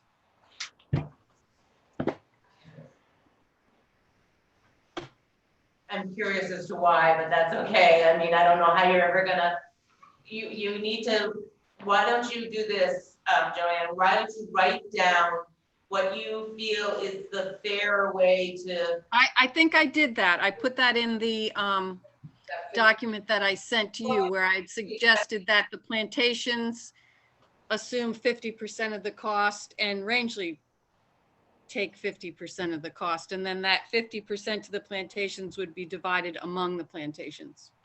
which would probably increase your portion, because you're only at 16% now for Sandy River.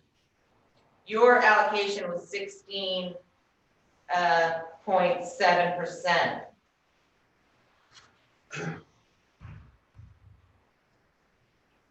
So 50% divided by 3 is what? About the But same. I think it would be a proportionate allocation of the 50%. Right, Joanne? What? Are you thinking of a proportionate allocation to the plantations of the 50%? I guess I'm just trying to say, if Dallas, it takes, I'm just gonna use numbers. If Dallas, it's 20 square miles, right, and Sandy River, there's only 10 square miles they need to cover, then yes, Sandy River should pay less than, that's how I believe Fairpoint or Consolidated did it, but I mean, I could be incorrect. But But if- somehow the plantations ended up with 60%. of the cost And with so many users. And Because Rangeley Plantation has a lot of miles, Yeah, there's a lot of miles. Dallas. and so does Dallas, like, However, Rangeley has a greater potential for subscribers. But that doesn't make a difference in the way we pay this back, because it's not a different, it doesn't cost any more because of that. I agree, Right. but looking at it before this presentation, it had a greater percentage of success failure based on the number of subscribers. That's not what, based on the previous presentations that CCI made.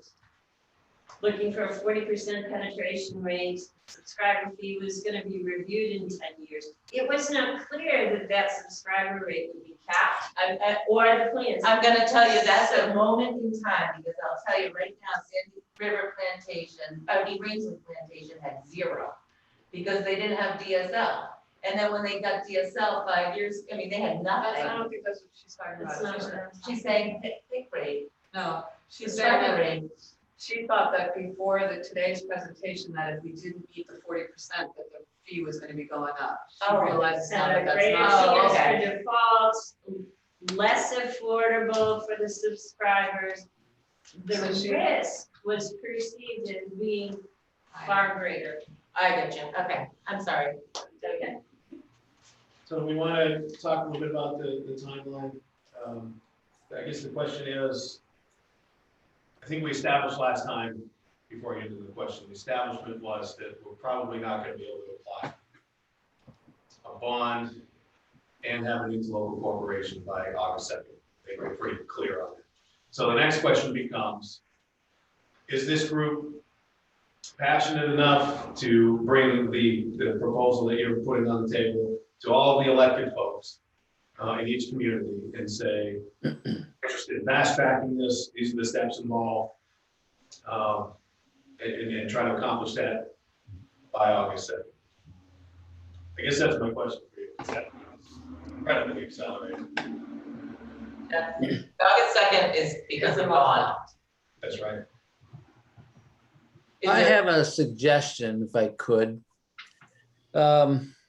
Based on a model that I've seen in a couple of communities in New Hampshire, where they had a project that was in the same range, we'll call it 3.5 million. And they had an article that said, okay, we're gonna do this through bonding authority for 50% of it.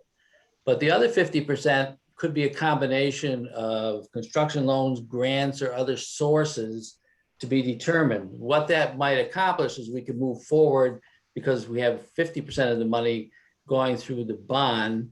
And then we figure out what the state of Maine is going to do with the new bonding authority or construction loans and grants, and we can maybe make it happen that way.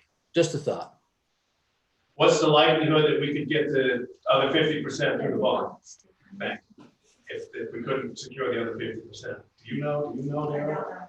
The only other issue is we consolidated side agreement where they're only gonna get paid for that. They're like kind of a loss, so it's a risk now, an added risk on their side, because we don't have all the funding. We're Well, not- this is something that it's a consolidated arrangement that did it this way.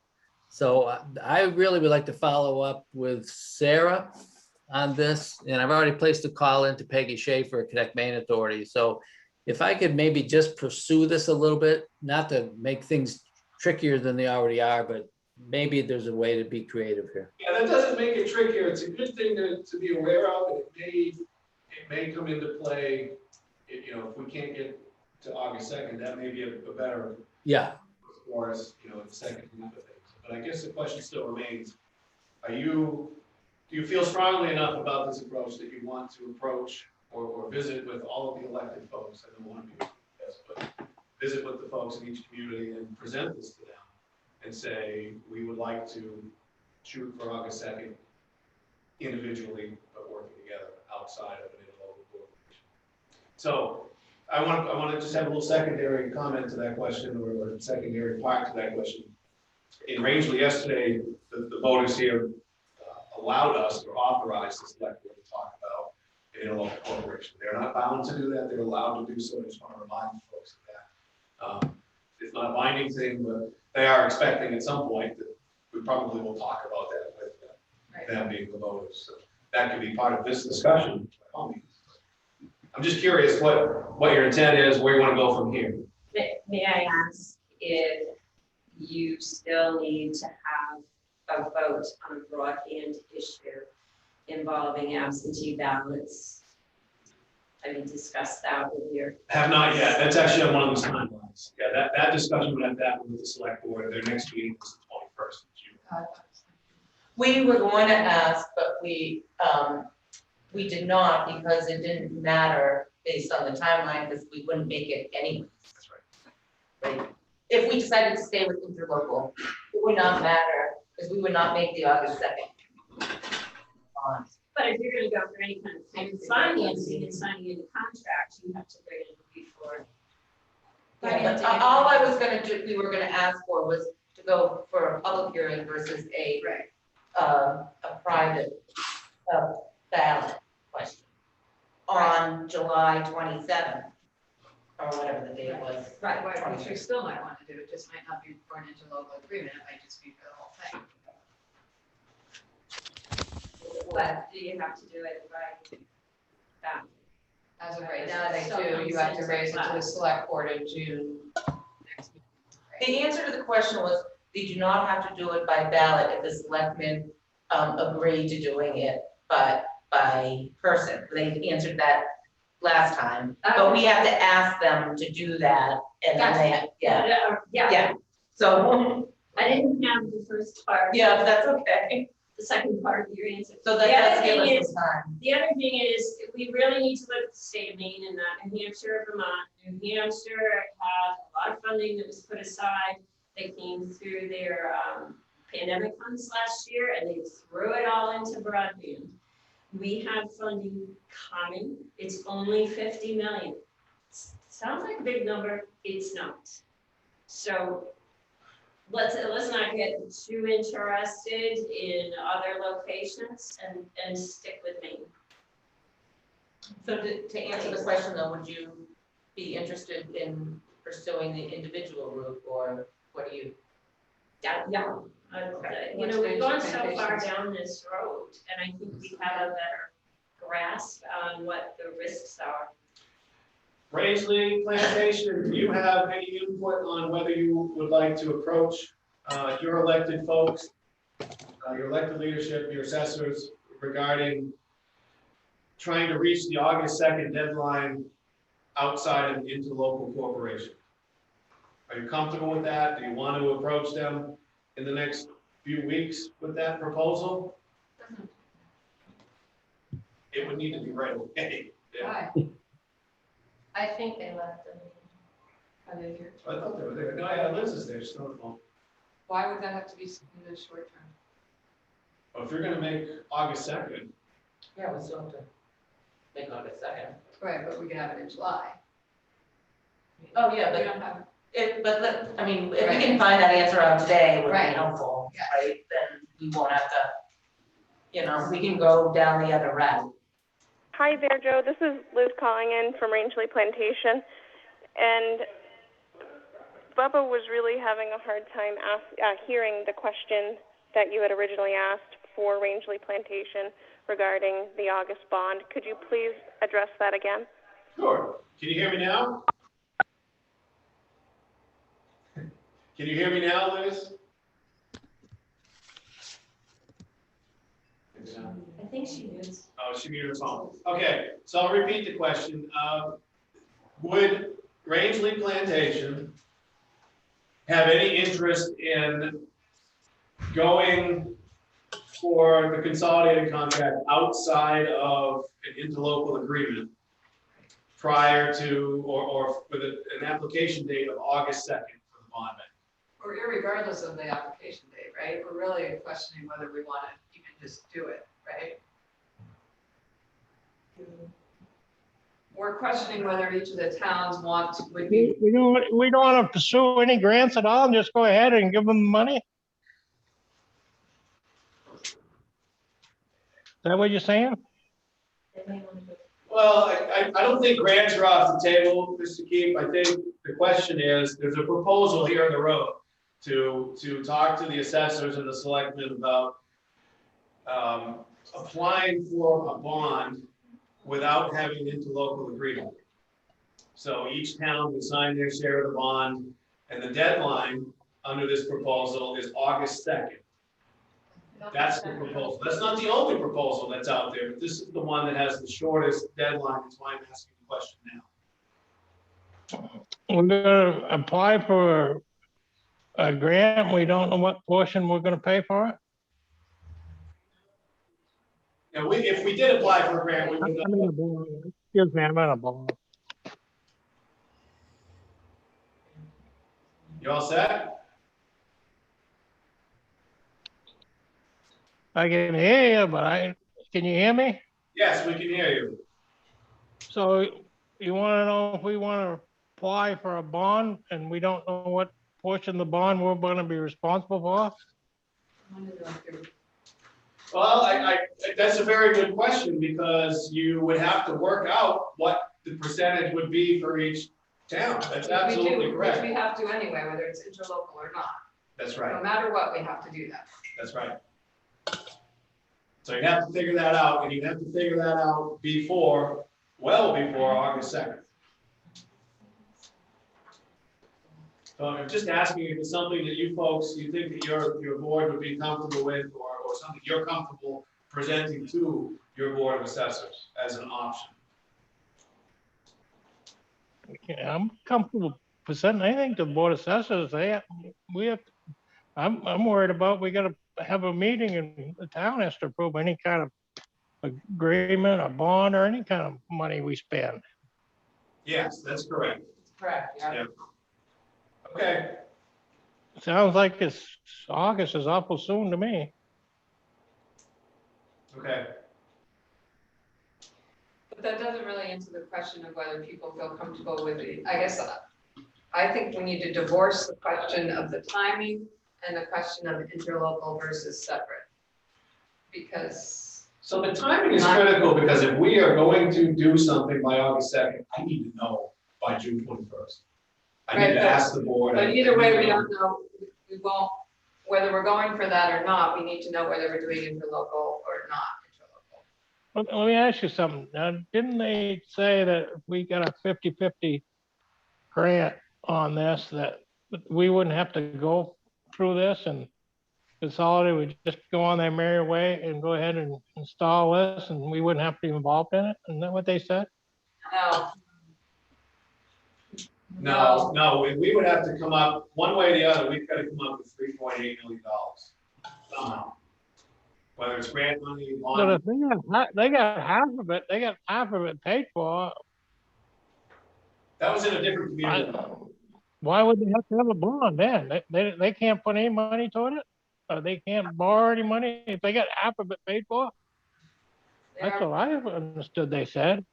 They're not willing to pay. We're acting as the bank. We can bank them with a bond, or we can bank them with grant money that we get and bond money that we get. Isn't that how it works? Yes. Yep. Consolidated has a price that over 5 million, they're willing to put in 1.6 million. What they cannot afford to do is to put more debt on their books right now, because they just restructured. So what they have proposed is a cost for the 4 municipalities whereby we are the borrowers and they will pay for what we borrow through the contract where it is stipulated as a user's fee. So the debt stays off of their books, although they are responsible for it.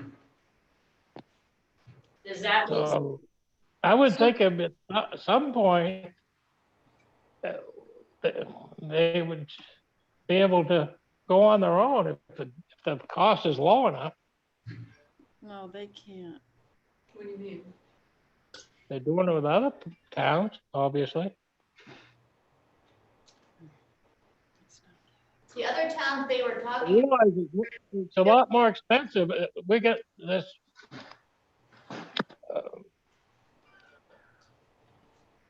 You know, so many consumers per mile or whatever, because it's not gonna be affordable for them. But at some point, it would if the cost went down per consumer.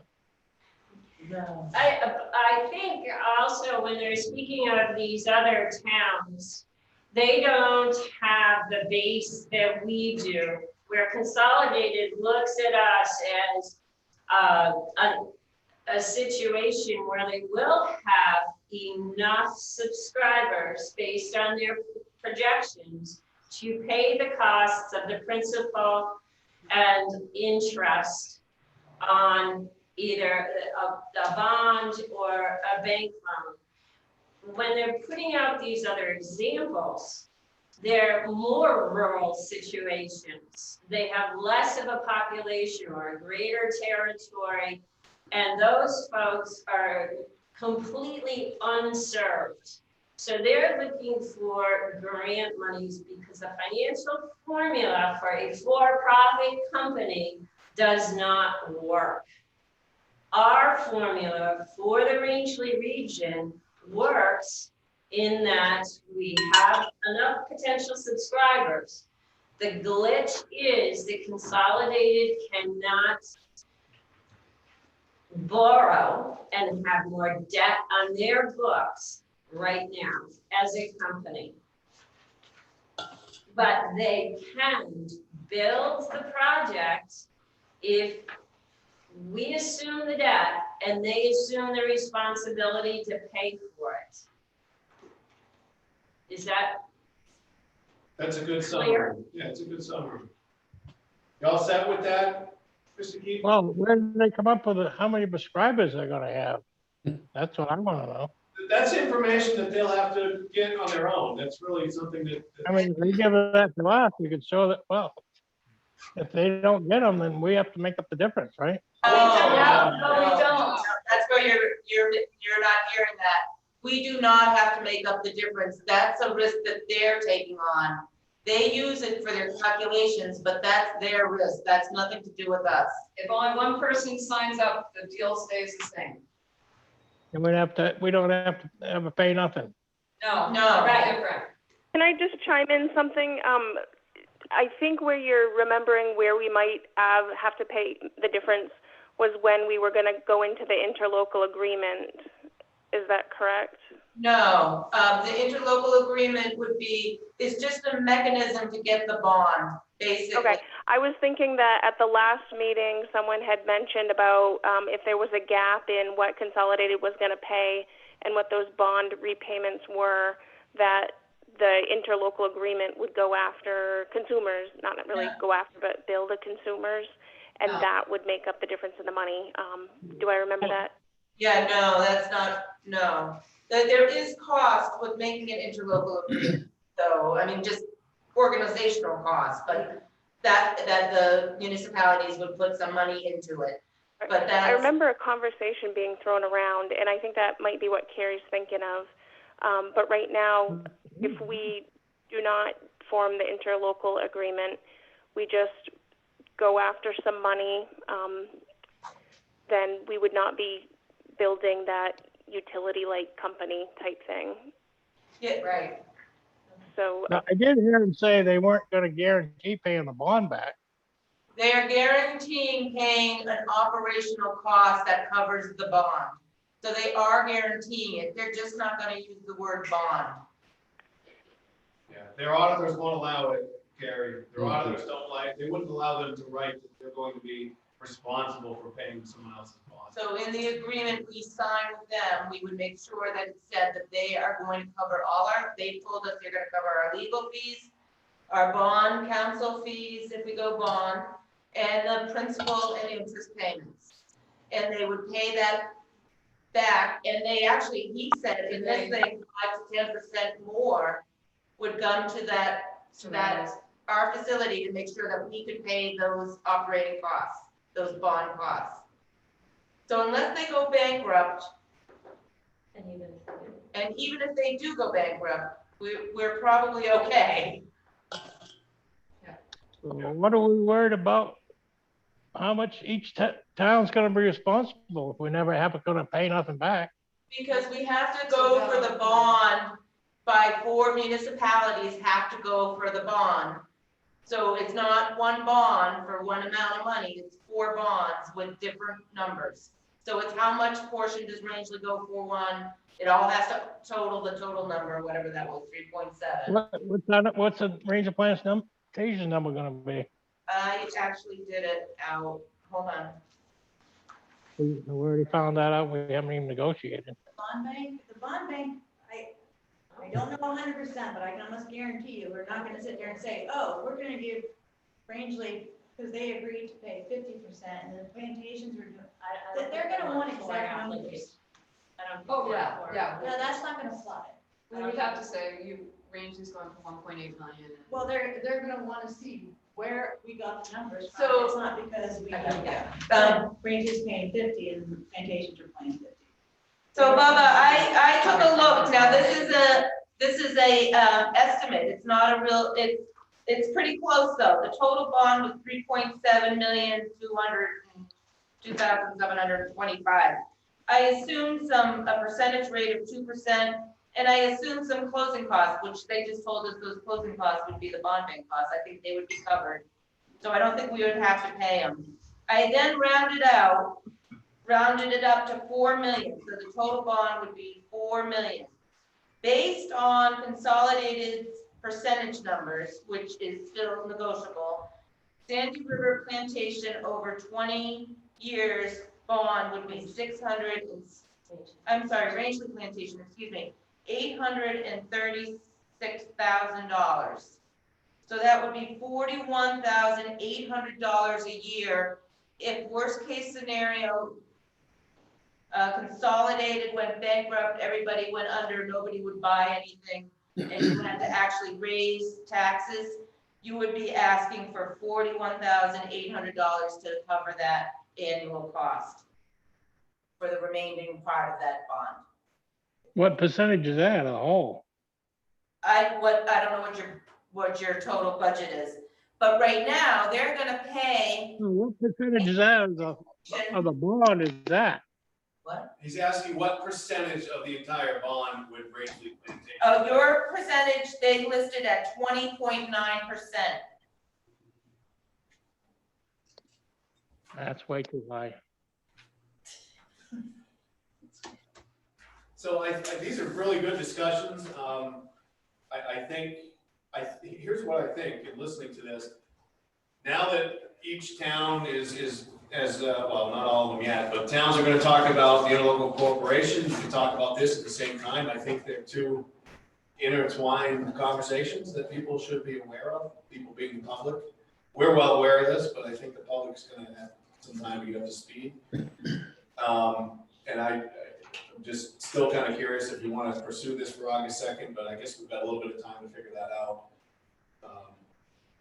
Can I make a suggestion? Sure. It might be a good thought to have a quarterly meeting coming up soon and have everybody in the room. I was going to ask Linda's thought that. Not at 2:00 in the afternoon, I think. Well, I understand that. I Yeah, mean, you have to have that. absolutely. Yeah. And I think, moving forward, Liz, you were talking about the conversation we had about forming a corporation and hiring people. I think you should just move that aside. And if we were going to move forward, we would have quarterly meetings. We would have communications that can be disseminated by email, where everybody knows where the project stands on the build. You have your project manager, you can ask questions of, and then communication as to the financial arrangements and how the money was coming in. Personally, I think having 4 different entities with 4 different origination loans gets a little cockeyed because Consolidated would have to pay 4 different entities. Yeah. So if we could further the conversation in understanding what's been presented with the guarantees that were presented today, really for the first time, very clearly, we could move forward in looking at the bond as well as our bank financing situation. Bank financing situation might afford us a little bit of time where we could look to connect Maine, but we're not gonna be the high on the list, and it's not gonna be 100% of this cost. They absolutely require community funding and input. So keeping that in mind, if we could move forward, figure out the allocations and work on agreeing to what we want and how we're gonna get there, we can make progress. I agree with that. I believe, Rebecca, you're right. I think the next step in this process is to get all of the elected folks in the room. And for us, the onus is on us to prepare a presentation that summarizes the things that we've been working on. And we've put a lot of hard work into this, but we need to summarize it so we can share it with them. Including your board of assessors, right? Including the Rangeley board, yes, they have a general idea what's going on, but we have never got into it in this depth. And I don't want to get into it in this depth unless we as a group have a succinct presentation for them. Say, here's the two options, here's the two timelines, and here's how we want to move forward. Or here's how we recommend that you might move forward. So, I like that. yeah, I think it's the next step. Has anybody talked to our senators in Washington to see how these grants are gonna proceed, if they're gonna proceed, and how they're gonna go? They must know something. I've spoken with them, and the funds actually were presented and allocated by Governor Mills, the money that has actually come through. And there's 50 million going towards broadband, and that will go through the Connect Maine Authority. Good. So, a good question, Mr. Keefe. So I think we're at a point now where I think we should talk about our next meeting and how we want to frame our presentation to the elected. Any thoughts on that? Do you want to meet next week? I think we should meet. I think if we meet next week, we discuss present the presentation and what we need to do. There's no to-dos that I know of right now, other than that presentation. Right. Putting that together. But I think we do need to schedule in the next, if we're gonna do that, if we think that's the right thing, let's schedule now that quarterly meeting, because it takes weeks for you guys, it doesn't work usually pretty easily. So if we could schedule that, it's June 9th today. Within 2 to 3 weeks. Because if we're going forward on August 2nd, we still have to go present to the public what we're doing, so they know what they're voting on, right? So we still, unless we go with a bank, but we have a little more time. So who's going to put together the presentation? This group is going to work on it, and I will have my laptop and I can work with you to kind of When put does that your together. board meet? The 22nd? 21st, maybe. Like maybe have a rough draft together for the next meeting, so we can go off a rough draft presentation. I can put a rough draft together Yeah. and send it out. Yeah. If that's okay with Yeah, everybody. we're not starting from- That's great. Can we work on the financial bond versus bank in one application for individual applications and what the difference means? I don't think we can go with one application if we're not, that's a whole interlocal, that goes back to interlocal. The whole reason why we couldn't go for the bond is one, because we wanted to do that in the beginning, just go Rangeley, they was, no. Okay. I don't know if a bank would have that same constraint, and then But that. if we don't get there, I don't wanna take 2, 3 steps backwards, so can we look at both of them and present it to this group and say, okay, these are the pros and cons, make a decision. One of the questions that will need to be answered. Yeah, I think we can do that. Not to cut you off. I'm not help with it. Yeah, I think we can pull that off. If we did it sometime in July, by then, all 4 of the communities will have answered the question that was on their warrant. We'll know the answers to those. I think we should take that time when we're with them to talk about the interlocal cooperation. That should be one of the parts that gets presented to them, right? So they know what it is. Do they want to pursue that, or are they comfortable with this option, right? Those are really the questions.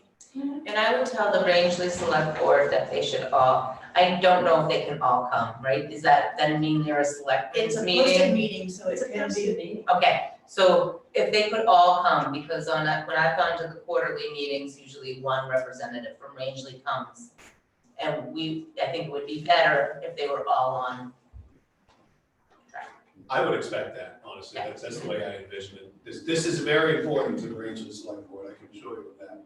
Very important. Yeah, generally speaking, those are the two main questions, the things that we've been talking about as a group, the interlocal cooperation, because they've all going to want to know where that's at. They've all seen that as voters. They want to know what's the follow-up, what's the question, what does one look like? And then the other option, and I think that's pretty much what they have to talk about, how they want to proceed. Right? Yeah, and clear up any confusion. Right, yeah, and it's very important that we go in there. Like I said, they don't have access to all the inner workings here, so if we go in with a clear presentation, they're just gonna have that information. So same time next week for this next one, and then we're gonna schedule the quarterly, and then. Yeah. Okay. Yeah. Yeah. Okay. This isn't good time. 2 o'clock isn't a good time for me. Okay, what is a good time? I would say 6 o'clock. Yeah, no, that would be enough for me. Does that work for you, Linda? 6 o'clock? Do you prefer the afternoon? You can't do 6 o'clock next week. We've got the LUPC hearing. Okay. Well, I think this is gonna be one of the last planning meetings of the delegate group, so if we can do We it. can't do it next week anyway. Okay, let's do it next week at 2, and then the joint meeting, Carrie, will be in the evening when we all get together as plantations. Yeah, it'll be in the evening. Okay? Joanne, you okay with that? Just nod your head yes if you're okay. Give me-